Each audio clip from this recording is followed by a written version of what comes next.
Hey, what's up? It's Craig Smith with Energy Up Solar. Today I'm going to unravel the myth that solar is too expensive. I've heard this many times that solar is expensive. It costs a lot of money. They're going to have to wait a while until prices come down.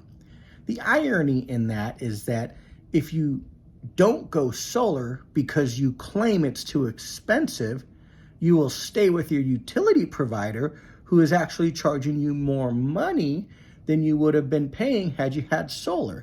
So if it's too expensive, why would you pay more not to have it? And that is a fact. That's not a manipulation of data. I'm not shining a light on something while not telling you something else.